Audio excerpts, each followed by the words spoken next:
The International Association for Near-Death Studies presents NDE Radio, a weekly exploration of near-death experiences and similar encounters with the other side. Now, here's your host, Lee Witting.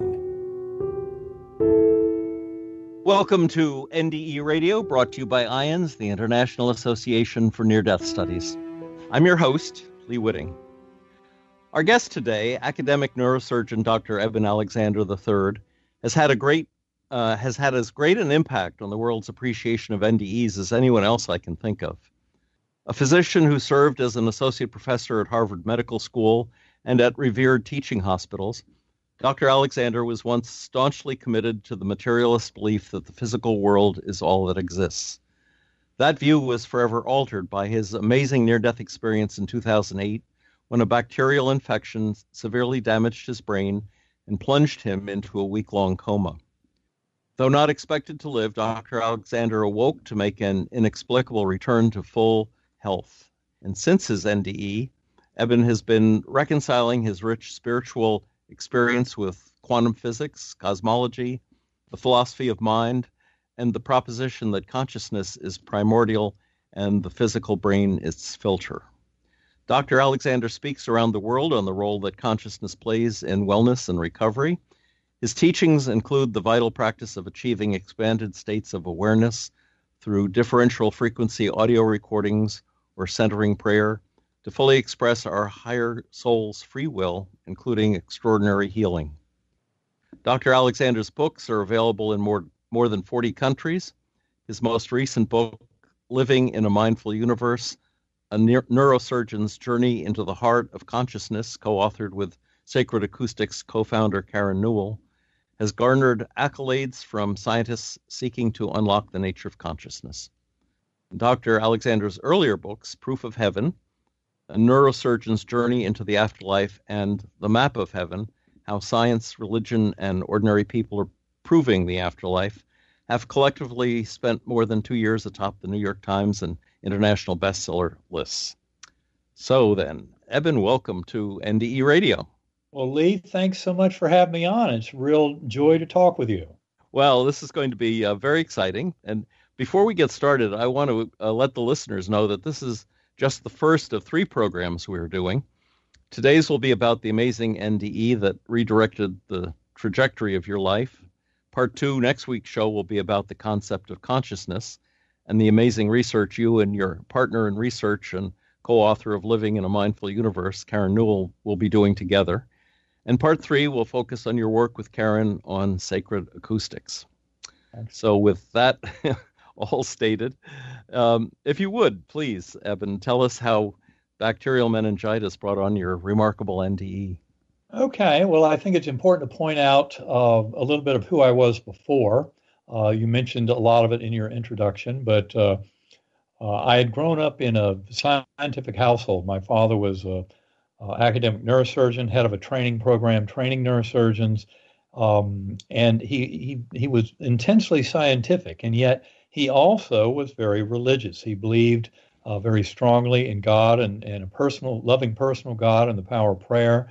In fact, I know it's something he used a lot in his healing as a neurosurgeon.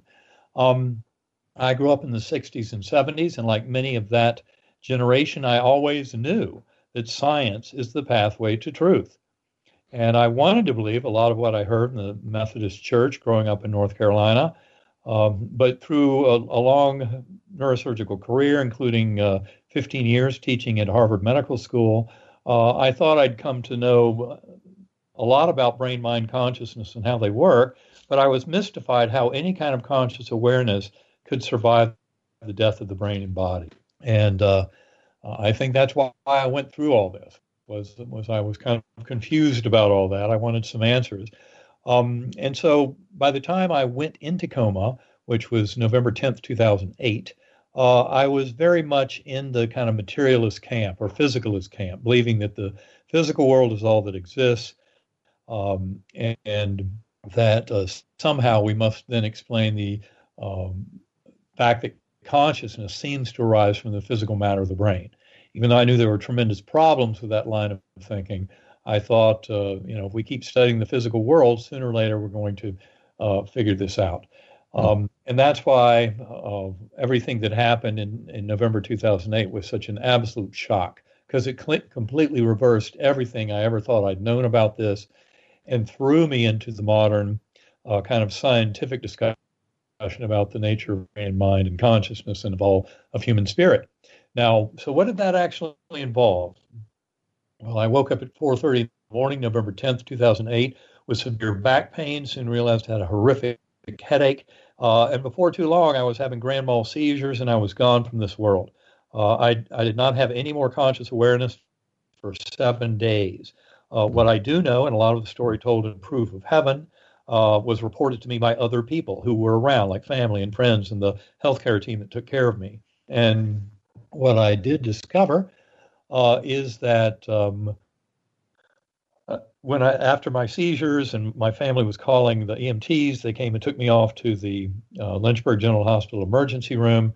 That's where Dr. Laura Potter, who I had worked with for several years in that hospital, she didn't even recognize me when she came in the room. All she had been told by the nurses was extremely ill, 54-year-old white male, status epilepticus in extremis in major Bay 10.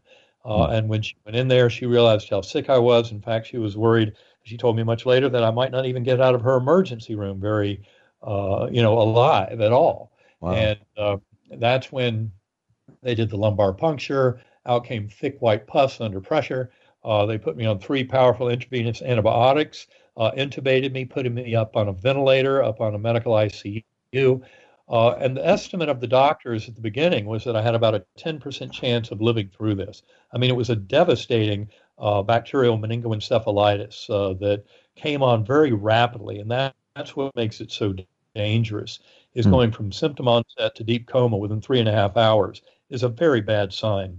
And during most of that week, all I did was kind of languish, not show much sign of improvement. In fact, by the day 7 of coma, was a Sunday, and the doctors held a family conference where they recommended stopping the antibiotics. And the reason for that is they thought I'd gone from a 10% chance of survival to 2%.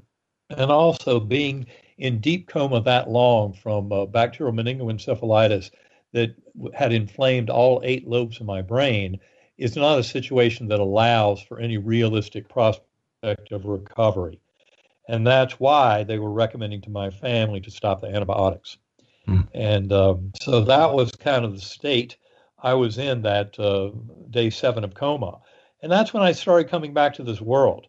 What I'd like to do now, though, is share with you what I knew when I first woke up in that ICU room. Because, in fact, I was, throughout the entire experience of my coma, I was completely amnesic for the life of Eben Alexander. I had no memories of anything that had ever happened to me, none of my scientific knowledge, my religious preferences, none of the personal events of my life. I didn't even have language or words or, my knowledge of Earth and the universe was completely gone. It was truly an empty slate.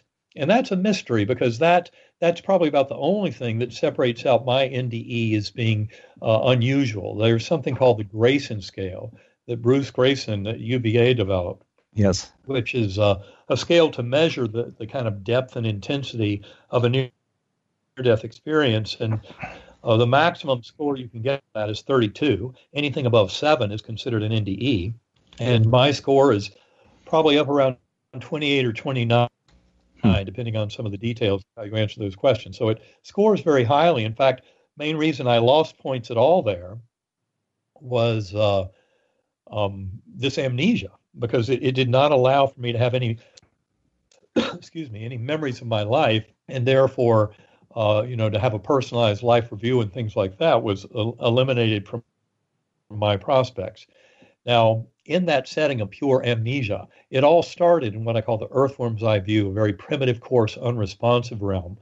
It was like being in dirty jello, and I have a strong kind of tactile memories of roots or blood vessels all around me. I never had any sense of a body awareness at all during any point of this journey. I was simply a speck of awareness, like a neutral observer witnessing things, even though a lot of the observer aspect of that was deeply kind of emotional and powerful. So I guess I shouldn't necessarily use the word neutral. But in that beginning stage, I'm sure I had no memory moment to moment, so it seemed that I was there forever in that earthworm eye view. But the good news is I wasn't. I was rescued by a slowly spinning clear white light that was surrounded by fine silvery and golden tendrils. And it came towards me. One of the interesting things that I remember about it was that it came the perfect musical melody. And in fact, that melody proved to be very important as I went through this whole adventure, because I would cycle through these spiritual realms, but I'd keep returning back to that earthworm eye view. And by remembering the musical notes of the melody, I could very quickly conjure up that beautiful light portal that led me up into a very different realm. And the first time that happened, what I saw was this beautiful portal of light that led me out of this dark, murky depth of the earthworm eye view into this brilliant, ultra real gateway valley. And it was filled with lots of earthly features. It was like a beautiful meadow and forest with sparkling waterfalls and the crystal blue pools and lush plant life. I mean, the plant life was just absolutely astonishing. There was no sign of any death or decay anywhere.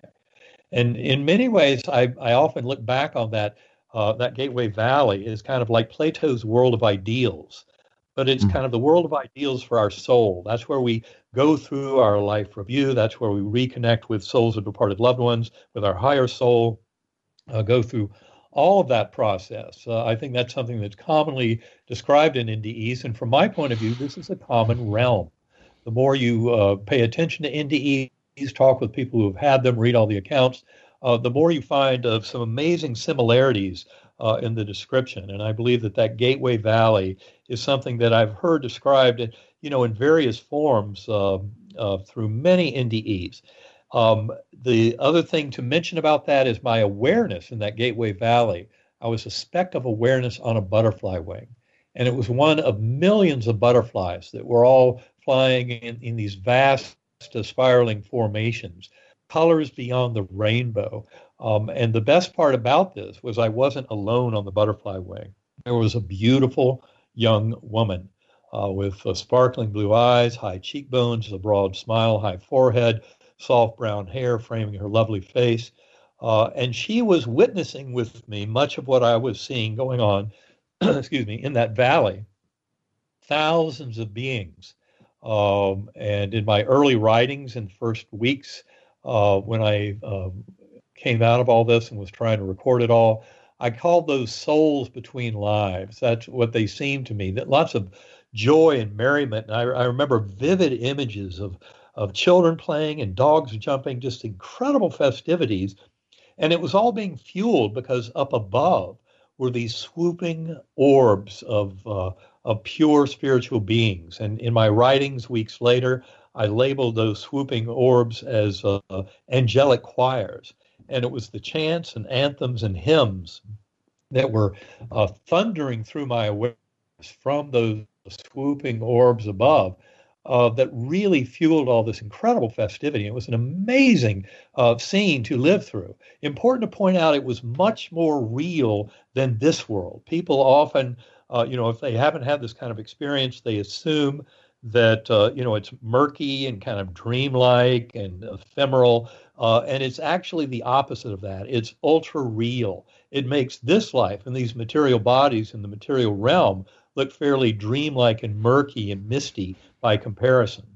And that was something that was absolutely shocking. And I'll say one of the reasons you often hear people say that NDEs are ineffable, that they cannot be put into words. One reason for that is our language is very good, for example, to describe a trip to Disney World, but it's not at all well suited to describing these kind of journeys. And part of it is that our knowledge, how we gain information, is very different. In this world, in physical bodies, we use our eyes and ears and touch and taste and smell and our senses to kind of put together a picture of the world around us. And it basically forms up in kind of a linear narrative that we can report to other people that can be a fairly faithful representation of events. That is not the case in those spiritual realms where our knowledge is no longer coming through the filtering mechanisms of sensory organs in the brain, but in many ways we're often drinking full bore, like drinking consciousness from a fire hose, that pure conscious awareness of those realms, and often what I call knowledge through identification, where we become huge swathes of the scene around us. And for example, life reviews are often kind of described in that way, where you can witness all the events of your life that are still crucial for certain soul lessons of learning and teaching, and you go through every bit of them in complete detail in an NDE, even if that NDE happens over just a few seconds or minutes of a cardiac arrest. Another important observation here is what I call deep time, that there's a completely different ordering of time that is more fundamental in those spiritual realms, that allows for the evolution of consciousness. It allows for our souls and soul growth. It allows for things like reincarnation to occur, but also our loved ones' souls are still absolutely available to us, when we cross over. That deep time is what allows prevent so many of the paradoxes that would happen if Earth time were also governing all the events of that realm. So very crucial kind of concept to get, but also understanding that this knowledge through identification, we become others. We become, like in a life review, we become other beings, and sense the impact of any actions or thoughts that we might have influenced on others in our lifetime. We experience it from their point of view. One of the most interesting things about the life review is how it basically destroys our notion of the boundaries of self. And in a life review, you start realizing how the very drama of our lives is allowing this composite one mind that we're sharing to evolve. It's through those shared lessons. And that knowledge through identification can become grand indeed, as I'll describe in just a minute. But in that Gateway Valley, I was tremendously comforted by the messages from that beautiful companion on the butterfly wing. You are deeply loved and cherished forever. You have nothing to fear. You will be taken care of. And all of this was delivered telepathically because, of course, in those realms, there's no need for kind of physical speech and communication. And again, that points out that we are no longer using our eyes and ears and brain as a filtering mechanism, but we are full bore connected to that larger consciousness. And that is another thing that makes it very difficult to kind of explain these events to people who haven't had it. It's one of the reasons why I always love talking with an NDE community or audience or other NDEers, because in many ways the communication goes far beyond the words. And yes, the kind of deep empathy and understanding is always there. Now, in that Gateway Valley, it turns out that was not the be-all and end-all of my journey, because, in fact, those angelic choirs above provided yet another portal into higher and higher levels. And I remember seeing all of four-dimensional space-time in the material realm collapsing down, all of what I call deep time and the kind of causal relationships of that spiritual realm of the Gateway Valley, all of that collapsing down as I ascended through yet another portal that was provided through the music of the angelic choirs, all the way out to what I call the core. And the core is the furthest from human experience, therefore by far the most difficult to put into any kind of words. But by the time I'd gotten to this core realm, I sensed that the entire higher dimensional multiverse throughout all of eternity had been collapsed into this complex oversphere that was there to serve as part of the lessons.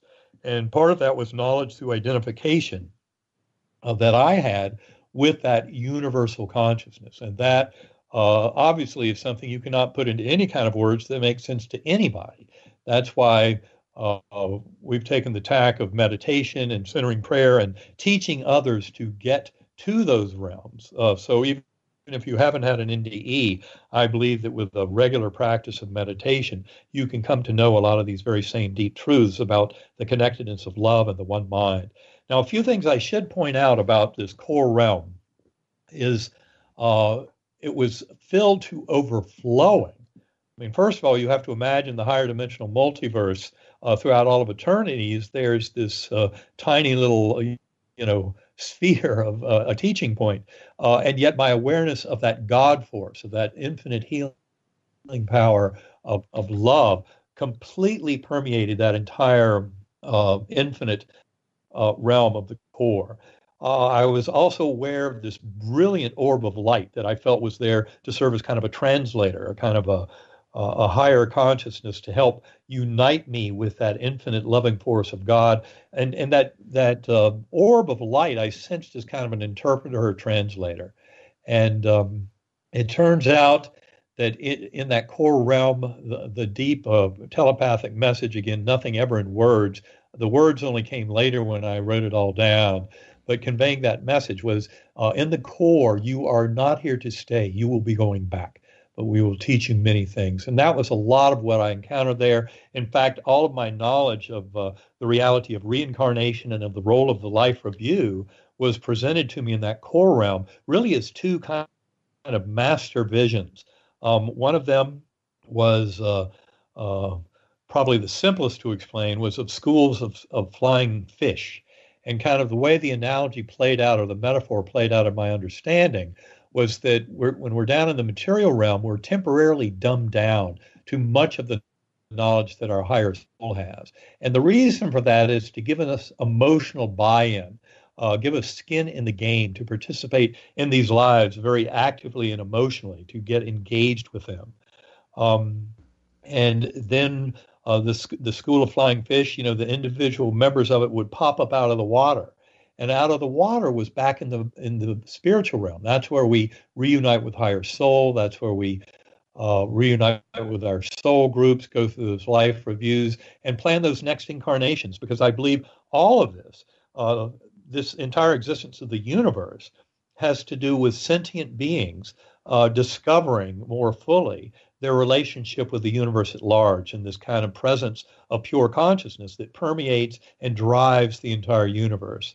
So that vision of the flying fish was really one showing the difference between the material realm and the spiritual realms.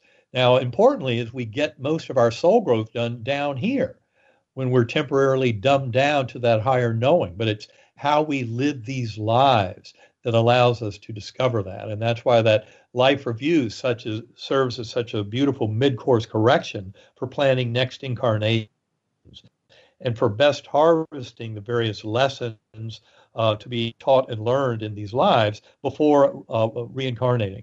Now, the other way that reincarnation and life reviews were presented to me in that core realm was this fantastic vision of this net. It was almost like a spider web. I like to call it Indra's net because it reminds me of that kind of concept that comes out of Eastern mystical traditions. It was a network showing these threads, and the threads were our individual soul existence through multiple lifetimes. And the beautiful web and weave of a warp and weave of those of that tapestry showed very clearly this process of living these lives, learning these lessons, going through that period between lives, and then remanifesting, reshuffling the roles. If in one lifetime one of us is parent and another member of our soul group is the child, potentially you can switch roles in the next lifetime. Likewise, our gender is not anything that is belongs to our soul. In fact, we flip genders many a time in these lifetimes. So that's how it was presented to me. And in that core realm, there was that very strong sense of actually identifying our conscious awareness as originating with that infinitely loving God force at the core of the entire universe. So in essence, each and every one of us is one with the entire universe. We have this false sense of separation from each other, but that supports this drama to unfold. Now, it turns out in my NDE, inexplicably, I would tumble back down from that core realm all the way back to the earthworm's eye view. And that was a big mystery to me. It happened several times, but very early on, I recognized that by remembering the musical notes of the melody, I could conjure up that beautiful spinning white light, and it would usher me up into the Gateway Valley again. Always welcomed by that beautiful guardian angel, and then again, those beautiful angelic choirs would serve up another portal, taking me back to the core. And so that was the basic drama of my journey of discovery, was going through that many times.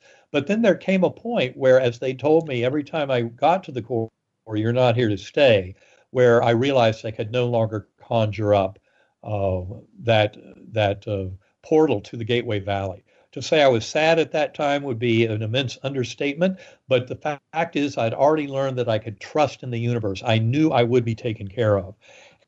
And that's when I was aware of thousands of beings going off into the distance around me, many with their heads bowed, candles in front of them, and this murmuring energy coming up from them. And what I called all that, when I came back and wrote it down weeks later, that was the power of prayer, bringing me back to this world. And it was at that point that I witnessed 6 faces, and I describe all this in Proof of Heaven, but the 6 faces were really the veridical time anchors that showed me that the vast majority of my coma experience happened between days 1 and 5. And that was at a time when my brain was way too beleaguered by all of this to have come up with any kind of dream or hallucination. Now, for those out there in this world who need to know more about this, I would strongly encourage you to look at the case report of my medical records. That was put together by Bruce Grayson and 2 other doctors who were not involved in my care. It came out in the Journal of Nervous and Mental Diseases in September 2018. Anybody can access that case report if you go to EbenAlexander.com, look at my blog postings, and then go back to September 2018 when I wrote a blog about that case report. And in the 3rd paragraph, there's a link directly to it. The reason I bring that up is because, in fact, those physicians were even more shocked by the extent of my illness and the fact that I could have a full recovery.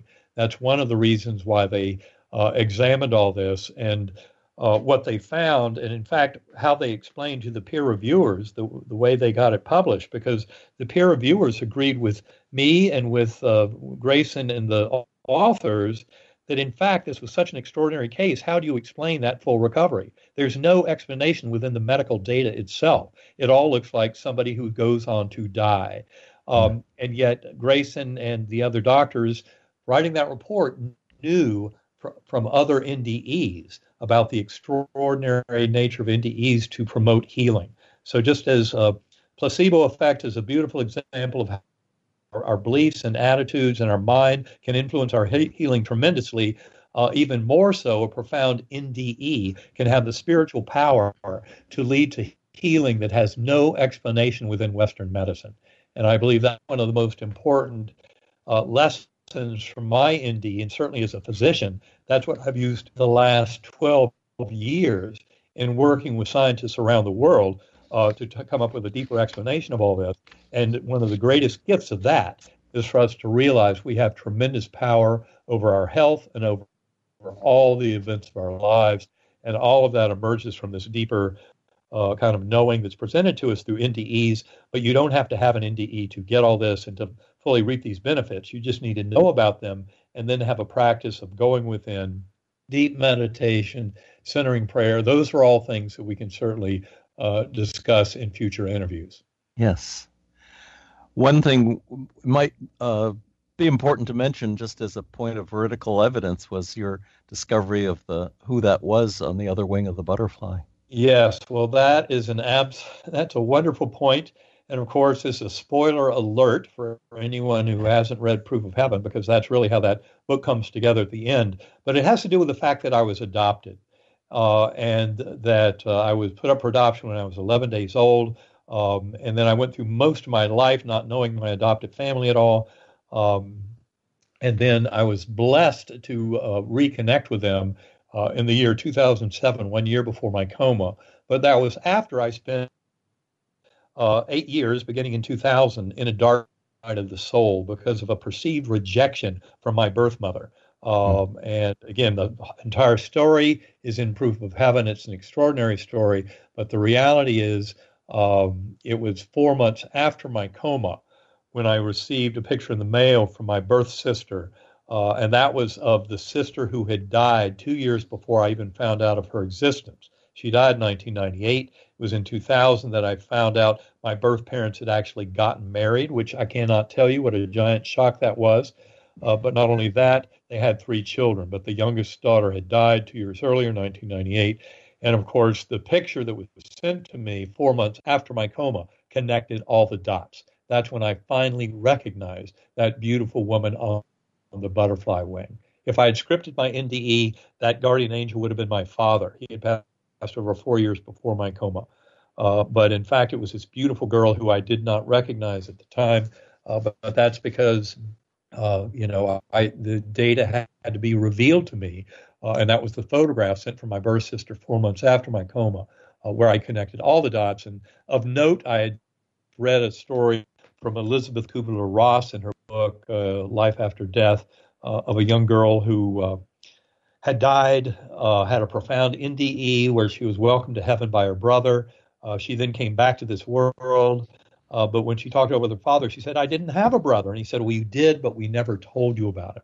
Yes. And that's when I looked up at that picture I had received the day before, 4 months after my coma. And oh, my God, I cannot tell you what a shocker that was. I couldn't even stand up for 30 minutes. I was so blown away by connecting all the dots and the reality of my NDE and that whole experience that seemed way too real to be real. Seemed so because it was. It actually occurred, and it was my beautiful birth sister who welcomed me to that realm. Oh, thank you for telling us the rest of the story, because it's so powerful. It's so moving. And we are so out of time, but I was jotting down questions, and I expect I'll ask some of them in our next show, part 2 of our interview with Eben Alexander. If listeners would like to hear this show again or any of our past shows, just go to our website at nderadio.org and hit the past shows button. For more information about IANDS, go to their website at iands.org. And be with us again next Monday, 11 a.m. Eastern, for more of NDE Radio with Eben Alexander and Karen Newell. This is your host, Lee Witting, saying thanks for listening.